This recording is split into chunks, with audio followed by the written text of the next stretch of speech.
And I've kind of had to use my insight as an entertainer because I'm like, well, as a rapper, I get 5K. So whatever your fucking event is, 5K.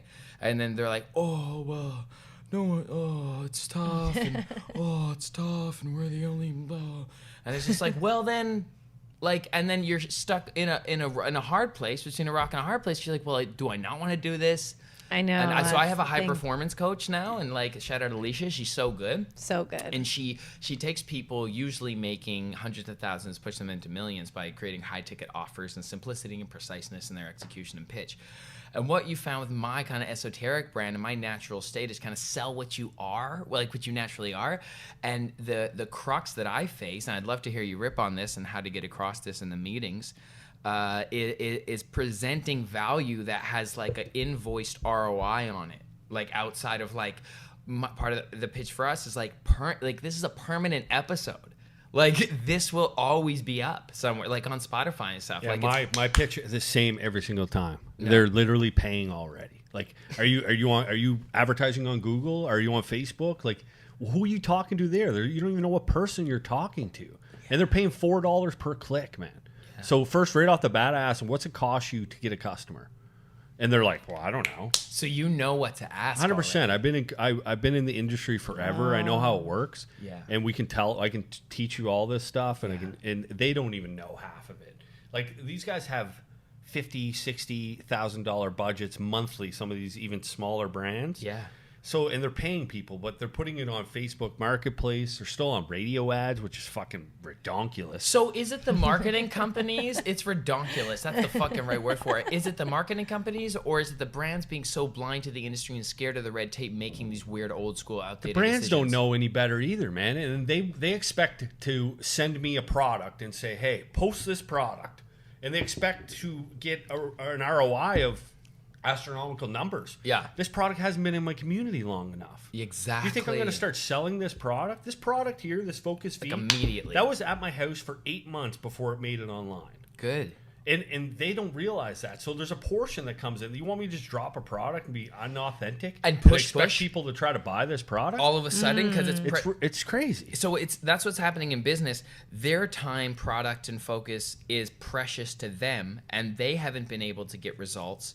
And their story has to have an adaptation time within your brand or a germination time for your audience to get comfortable with it enough. And this is fucking, I hope someone from marketing companies and cannabis brands are watching this, because you're learning a lot about like what's actually going on from our perspective in these deals. Is we need germination time to help create culture out of it. We're actually brewing and growing for you, and you think it's just a one stamp, like they posted at this time and it got that much engagement in this period of time. Like, that's so disrespectful to your culture and the community that you're hoping to build out of collaborating with a creator. It's so hilarious to think that like it's gonna work like a primetime advertisement.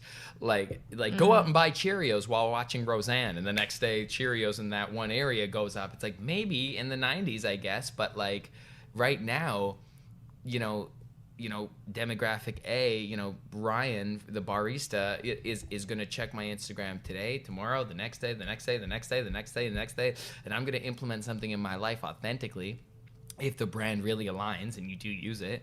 But yeah, it's like, I think there's a lot of misjudgment on what, like, great value a creator, especially like yourself, man, like feet on the ground, like everyday person, like solid attitude, like that's really who brands should be hoping to just convince you.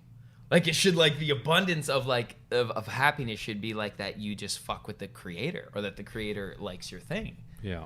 Brands should also just fucking want to pay creatives. Oh, like, it's disgusting. It's silly. Yeah. That's just so strange. Good brands do though. Yeah, Yeah. good brands do. And I think like we look back at this and this episode, and like we come back here in a couple years and we're going to be like, okay, it's changed. Like there's good brands that are doing it. Like I'm partnered with at least 5 brands right now that are unbelievable. Yes. Like very open. Do your creativity. Do whatever you want in the video. We don't care.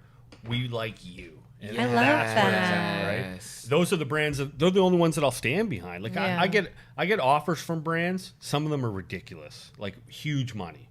But I can't do that. I'm not going to do that brand. That just came up for me Respect. personally recently. I've been growing, right? So right now I've got lights. So I've got light companies that will reach out to me on the daily, and they'll be like, "How much it costs to put these lights in your room? How much it costs to put these lights in your room?" I'm like, "Well, if you want to put together an offer and send it over, go ahead." But then their offer is like, "I need this. I need you to hashtag this, tag this, tag that." I don't do that. Yeah. And I'm not going to sell your brand like that. You're going to be part of my community, and people are just going to buy that product because I'm using it, or they just see it. Right. Like, I'm never literally like, "Hey, buy this tent." I've got a pretty decent sized following. I rarely put my code on there. Yeah. Nice. I put my code on when the brand's running a sale so that people can take advantage of the sale. But like, I'm not looking to get paid off these codes. So brands need to realize that too. Like, having a code is such a like slutty way to do it. Oh, I Oh, it's know. brutal. I've never enjoyed the code. No, and just search out the right people, guys. Like in brands, if you're looking for creators, I know who they all are, even if it's not me. You guys know who they all are. Like, start reaching out to us. Let's start having some meetings behind closed doors so we can tell you how this is working, so we can make this better, not only for you as a company, but us as creators. Because, like, realistically, we should be making a great living doing what we're doing. Yes. Yeah. And I think it's just a matter of time.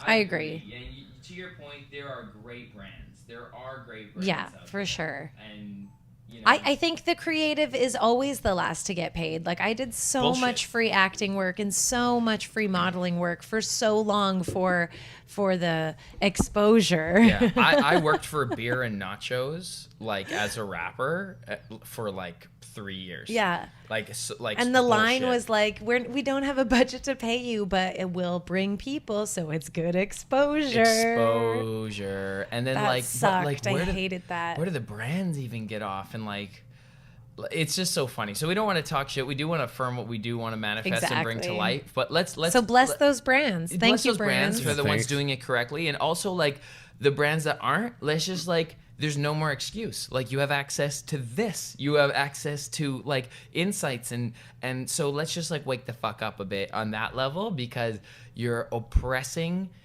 the overall culture from expanding by making shallow choices. That's what I'll say. And like, hey, we'll continue to create, but like, whether or not you'll be involved in that is like pretty much up to you, like being forthcoming with And some of them actually are like, they're just not educated. They don't know and any better, and they're like, they don't want to take the risk. Yeah. And it's like, eventually you have to, right? I mean, if you keep doing these one and dones, you're never going to end up like, it's almost like a relationship, right? Like, you got these dudes who go out and they're banging random people every night. Well, that's what you guys are doing right now. Yeah, exactly. Yeah. What essentially what you're asking people Let's get to in a do relationship. is Let me rub your back. Yeah. Let me rub your back with Grower Joe. Let me rub your back. Sorry, cut you off. No, that's okay. Just and also be intentional with what you're doing. Like, everyone's sort of floating in this vague space where they're like, "Oh, we're in it," but there's not a lot of people making like bold, strong choices, and it's because of regulations and shit. Like, there is a bunch of excuses, but eventually, You're like a you great said, host.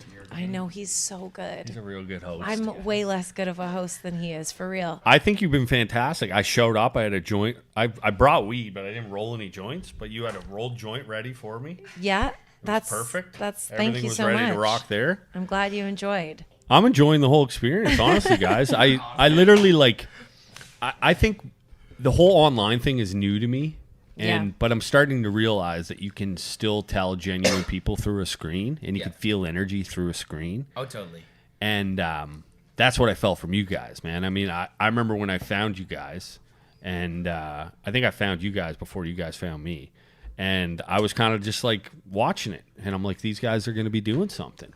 And then Love, bro. I got to meet you like very briefly at Can Expo. We presented you with an award. When you won Yeah, but the I don't award even really for- remember that. I was pretty messed up on shrooms that day.